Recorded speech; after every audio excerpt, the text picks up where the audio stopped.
so when we have the storm, and look, we're getting ready to start hurricane season, we're going to do some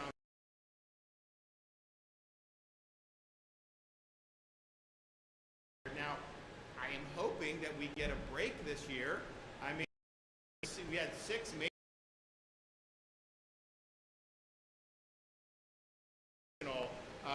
this is something that they kind of tend to go in bunches, and then sometimes you get a respite. Who knows, right? I mean, I can't predict. When they predict there's not going to be then that, and so it doesn't really. So who knows what'll happen? Hopefully we don't have to deal with it. But I can tell you, when we see a storm on the horizon, when we start ramping up the public messaging, one of the things we've been stressing is if you evacuate, make sure you're taking care of your pets. You cannot leave a dog behind if you're in an evacuation zone. All of our shelters, all of our counties have at least one shelter that is pet friendly. And we have told people we do deals with the restaurant and lodge so that virtually any hotel will allow, during a state of emergency, dogs to go and your pets to go with you if you need shelter in a hotel room. So there's really no reason that you would need to be in a situation where you're leaving a dog behind. Now, we had a scene that was really sad to see as Hurricane Milton approached Florida last year in October of 2024.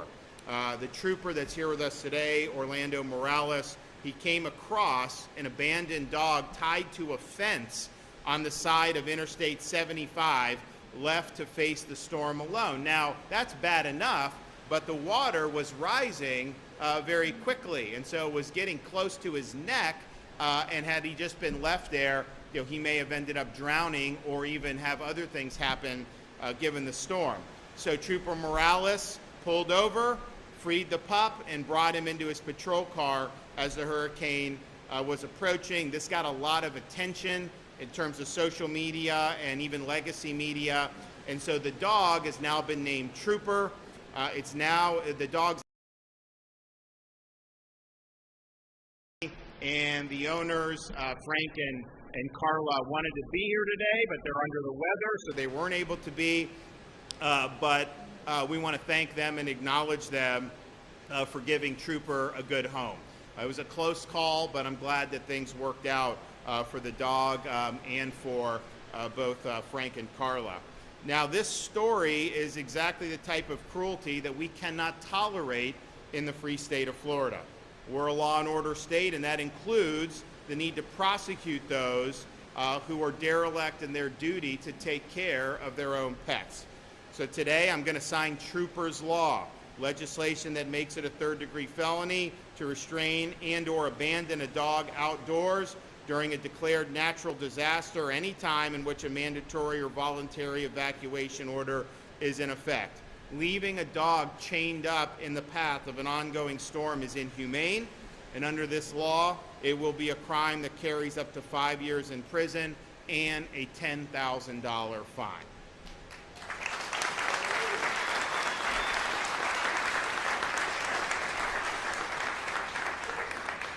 The bill also codifies penalties for failing to provide confined animals sufficient food, water, and exercise, and for abandoning an animal as misdemeanors of the first degree with similar fines. This law, Trooper's Law, sends a clear message. Florida will not tolerate cruelty towards animals, especially in times of crisis. Now, what happened to Trooper is unfortunately not an isolated incident. Across Florida, we've seen horrifying instances of animal cruelty that demand a stronger response from our justice system. One of the worst examples was the case of Dexter, a shelter dog in Pinellas County, who was adopted only to be found brutally decapitated just 4 days later.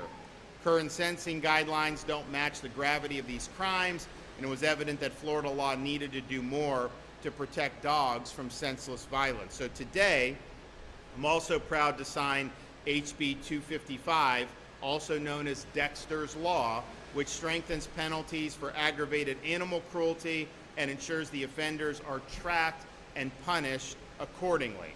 The bill will apply sentencing multiplier, and it also creates Florida's first ever animal abuse database, making sure that shelters and the public have a right to be made reasonably aware of individuals convicted of animal cruelty in their community. The bill is narrowly tailored to of cruelty against domestic.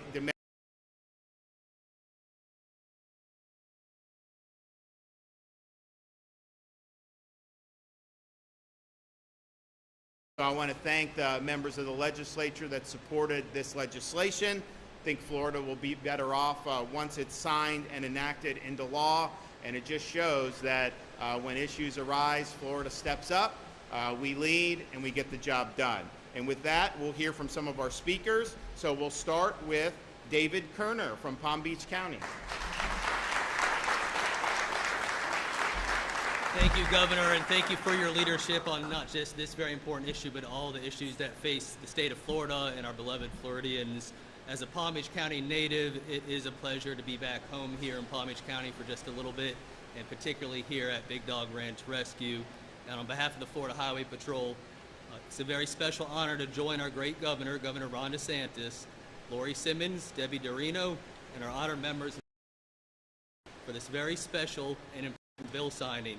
But most certainly, it is a huge honor for all of us to join all of you, the fighters and the soldiers and protectors of animals in need and love and rescuing. I thank you for what you do. I know how passionate you are, and I want you to know that it makes a very big difference in the lives of the animals that need rescuing and love. Thank you for never giving up on our four-legged friends and all of God's special creatures. And while I'm here today in my official capacity on behalf of the Florida Highway Patrol, I could not miss this opportunity to share with you my story about my four-legged friend. We all have that story, how we fell in love. And mine starts in 2017.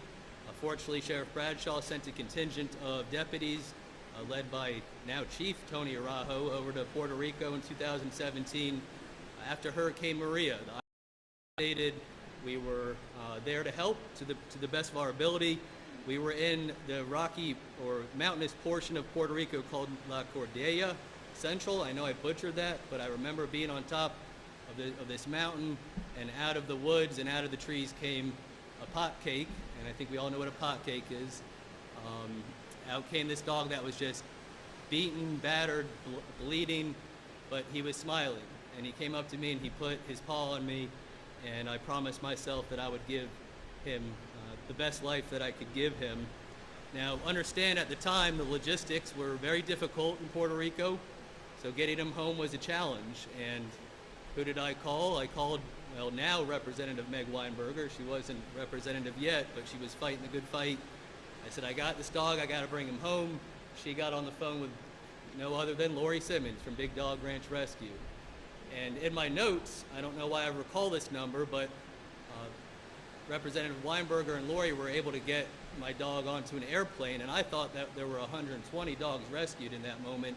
I was talking with Lori before the event. It was 7,000 dogs that Big Dog Ranch Rescue brought back from Puerto Rico to Florida.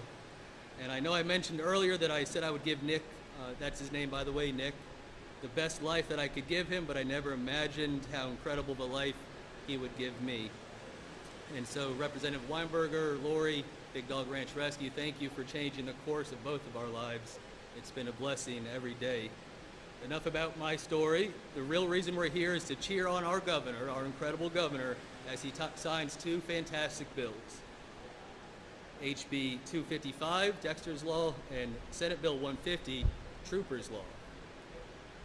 Now, Trooper's Law did not come into being by accident. It didn't come out of nowhere. It started with the deplorable actions of a human being abandoning his dog on the side of an interstate during a hurricane. It involves the rescue of that same four-legged, beautiful dog by a state trooper. It then transitioned into a criminal investigation led by the Florida Highway Patrol, and it includes the heart-touching efforts of our governor and First Lady and their efforts to find a forever family for a trooper. And it ends today with the efforts of our state lawmakers to pass Trooper's bill, which will become official when the governor puts his signature to the bill in just a few moments. I'm honored to have State Trooper Orlando Morales, who rescued Trooper the dog. Let's give him a round of applause for your awesome efforts.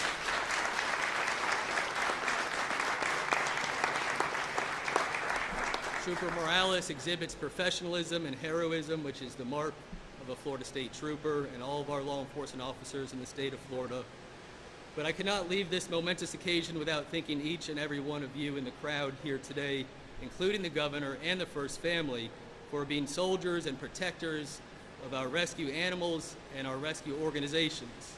It is not an easy fight, and I know sometimes it feels like it would be easier to just give up after all the pain that we've seen with the way that people treat and abuse these animals. But you never give up. And as long as we don't give up, neither will our rescue animals, who give us hope and a future for their incredible lives.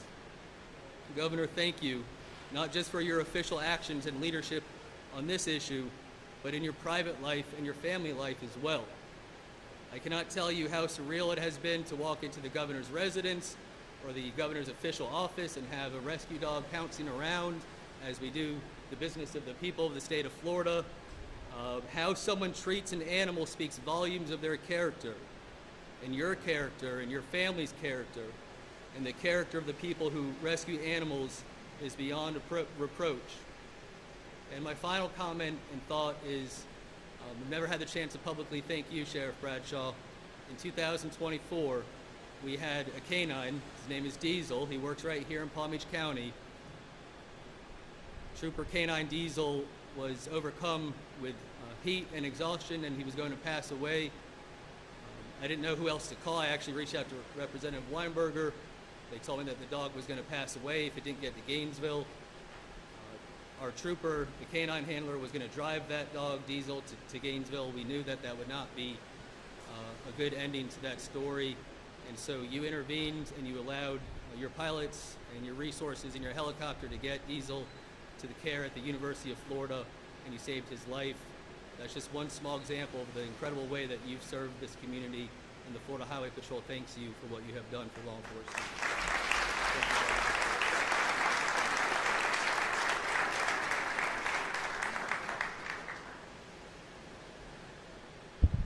First, thank you, Governor DeSantis, for coming to Big Dog Ranch. This is a historic moment for all of us. Shane, can you hear me? Oh, hold up. Forgot the important thing. Today marks a turning point, not just for us, but for thousands of dogs across this state who have no voice of their own. We're deeply grateful to the lawmakers who had the courage to put these bills forward, and to Governor DeSantis for signing them into law with conviction.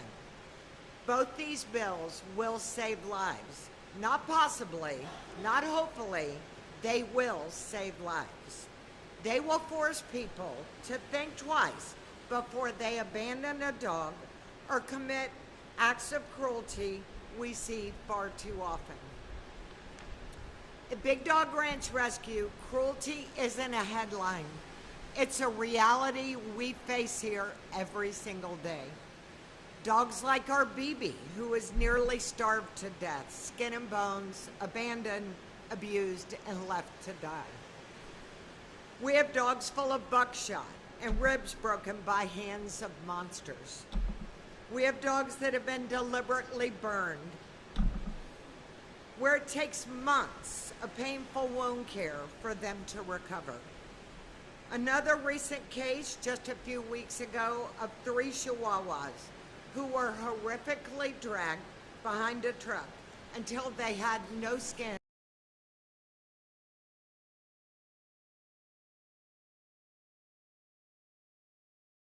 So many are severely neglected that their spirit is gone by the time they arrive to us.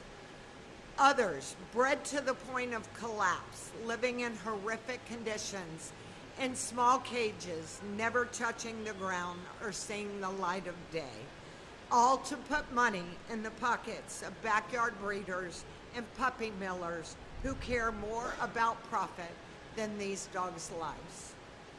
This legislation is a signal. Enough is enough. Animal abuse must end. Those who hurt animals must be held accountable. Animal abuse is not rare. It is rampant, and it must be stopped. People who abuse animals need to be held accountable. No more slaps on the wrist, no more loopholes. You abuse an animal, you face real consequences, period.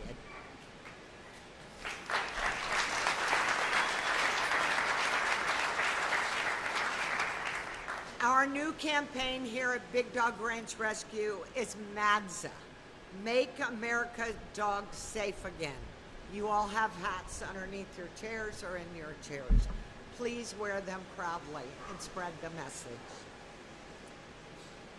We're targeting the bad actors, backyard breeders, and puppy mills that profit from cruel and inhumane breeding practices. Please spread the word. This is what we'll be up to the legislator for next year, trying to put an end to. So Big Dog Ranch Rescue has saved nearly 80,000 lives since opening in 2008. We wouldn't need to do this if bad humans had not failed them. We currently care for over 1,800 dogs and puppies between our 3 campuses. At least 30% of these dogs are victims of abuse or neglect. There are far more cruel people out there than we'd like to believe. But these dogs are more than numbers. Each one has a name. Each one has a story. And each one deserves the chance to live with dignity and to be loved. We believe that signing of these bills are just the beginning. We can end the cycle of cruelty through education, sterilization, and legislation. Together, we can build a future where no dog is left behind. We are proud of this moment, but make no mistake, we're just getting started. Next year, we'll be back, fighting for more protections, pushing for tougher laws, because every dog deserves better.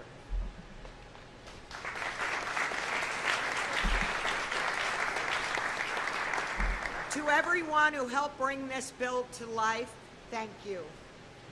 Thank you for caring. The dogs may not be able to speak, but today, your actions spoke volumes for the dogs.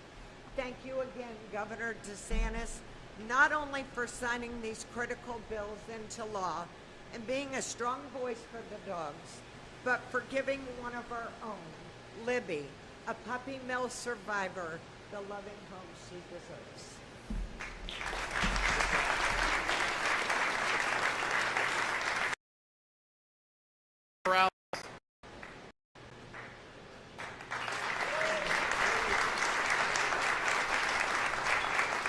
How you doing, everybody? Can y'all hear me pretty good? All right, I don't know why I'm a little nervous now, but good morning. A little louder. Can y'all hear me better now? All right, good morning, everybody. So just to give y'all a little synopsis of my encounter with Trooper. On that day, on that morning, it appeared to be less traffic due to the prior days of evacuations. So thankfully I was available, and if anybody's familiar with the Tampa area, I was at the junction of I-75 and Interstate 4, and I sure enough just seen a indicator of a call that just came available, and it was a call of a distressed animal tethered down to a fence or a pole. And with immediate, pretty much action, I just started heading in that direction northbound, and it took several loops, but I thank God that he gave me the right time and right place of where to be. And after like the second or third loop, I was able to find a dog clearly in water, in distress. And it was a horrific moment to be in, but I was just thankful that I was able to find him. And sure enough, from the viral video that went everywhere, he was almost gonna bite me, but I had to give him some space. You know, he definitely earned that. He was clearly in distress. I took him in, and he got all the attention, the love, and the care that he needed. And thanks to Hillsborough County Humane Society, Leon County Humane Society, and also Big Dog Ranch, He was able to get all the care in the world and get to where he's at now with the Fosters all the way to Frank Spina and Carla. So now, unfortunately, as the governor mentioned, I can't be here under the weather, but I am in communication with him. He is doing absolutely amazing. I get pictures and videos, and if no one's aware, he actually adopted another dog. So Trooper has a fur companion. So he's living his best life, and he's doing amazing. And I want to just say thank you to Executive Dave Kerner, Governor Ron DeSantis. I want to say thank you to the Leon County Humane Society, Big Dog Ranch, and I want to say thank you to the state attorneys and the legislators and also every single one of y'all here, everyone that's going to be watching this as well, because if it's not for any of y'all wouldn't be shedding a light on something that's a traumatic, and with every other experience that goes untold and unheard. So thank you all, and thank you all for allowing me to be a part of this.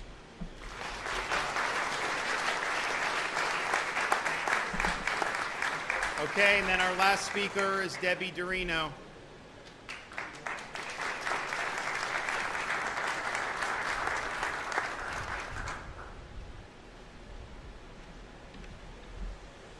Thank you, Governor DeSantis, for giving me the opportunity to share the story. For those of you that don't know me, my name is Debbie Dorino. I am the person behind Dexter's Law. I am also the person behind Ponce's Law from 2018, which is your felony animal cruelty statute for the state of Florida, which also allows, at the court's discretion, to ban you from owning an animal if convicted. Dexter's Law is named after a dog named Dexter, who was adopted from the Pinellas County Animal Shelter and killed in a most horrific way. Dexter's Law has two key provisions related to animal cruelty in Florida. First, the FDLE will be required to maintain a public, searchable online database listing the names of individuals convicted or who have pled guilty or no contest to animal cruelty offenses. There are only a handful of databases across our country at this present time. Second, the bill modifies the criminal punishment code to impose a sentence multiplier of 1.25 for aggravated animal cruelty involving the knowing and intentional torture or torment of an animal that results in injury, mutilation, or death. Importantly, as Governor DeSantis stated before, this enhanced sentence provision does not apply to animals used for agricultural purposes or captive wildlife. See it around animal cruelty offenses and provide stricter penalties for severe cases of animal abuse. By creating a public animal abuse database, and mind you, it's not a registry, it's a database, nobody's registering, and implementing more significant legal consequences, Dexter's Law seeks to deter animal cruelty and hold offenders more accountable for their actions. Dexter's Law helps push Florida to the forefront in the fight against animal cruelty. I'd like to thank Representative Linda Cheney and Senator Tom Leek for sponsoring Dexter's Law. They were not able to be here today. And a special thank you to my friend Meg Weinberger, Representative Weinberger, also for helping to sponsor this bill. I would like to thank you, Governor DeSantis, again for signing Dexter's Law.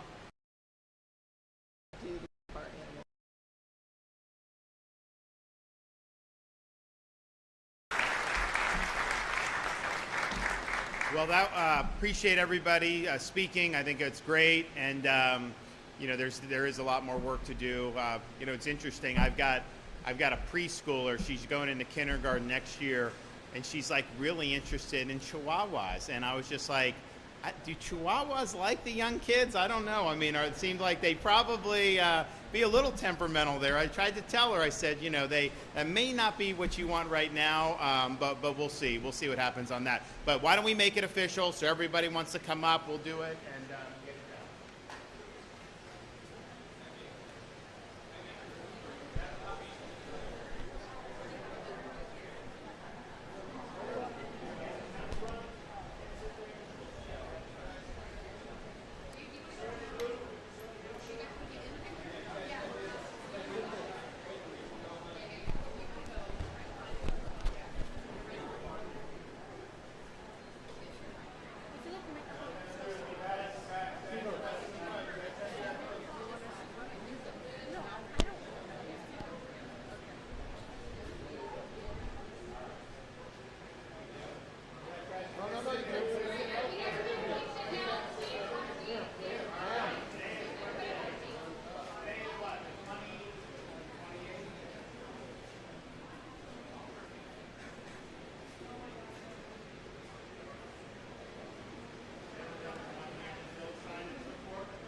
Well, great job, everybody. I know that we'll be doing some more work on this, I'm sure, in the coming months and beyond. And I really want to, again, just thank everybody here and thank you for the great work that's done, not just here in Palm Beach County, but in all these other states. And you got Franklin, Tennessee coming online. When's that coming online? Okay, so, so it's in the works. So that's really... Texas and Alabama are full swing. Franklin, Tennessee, outside of Nashville, is en route. Okay, we got any questions before I leave? Yes, ma'am.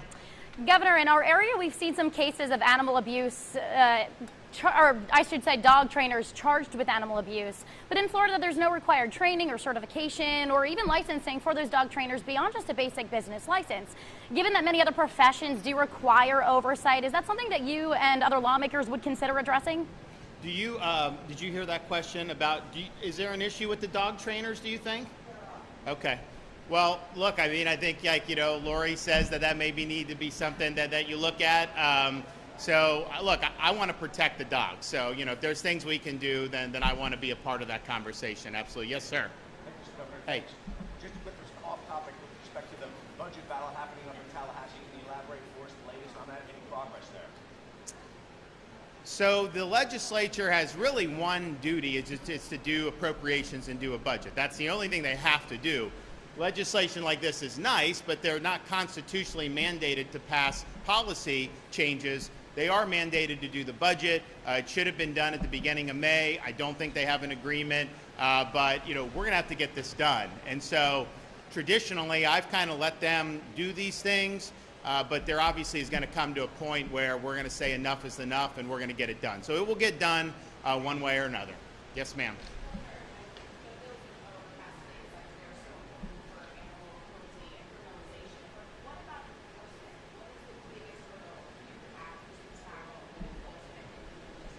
Well, no, I mean, I think that we've now given prosecutors better tools and law enforcement better tools to be able to hold people accountable who are being cruel with animals. And the reality is sometimes things would happen in the past, but it's such a low-level offense that they've got all these other cases going on, so sometimes that may not be their priority. Well, now, if you look at like Dexter's Law, if you look at some of the things, these are real serious offenses. And so I think it's being treated with the gravity that it deserves.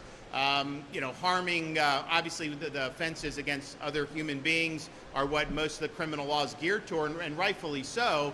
But I do think people look at that and say, wait a minute, we have a responsibility to look after these animals, particularly these dogs, who need human beings. They're caring for them. And if you're not going to do that and even go beyond to commit harm against one of these innocent dogs, then you need to be held accountable. And I do think it's going to be a deterrent as people see that this happens. Now, I know they did the thing with Trooper. When that happened, the state attorney in Hillsborough County, she pursued it, Susie Lopez. And I think that made a big difference. So these are the tools. Obviously, you got to be able to prove a case and all that. But as long as it's a viable case, I think to see people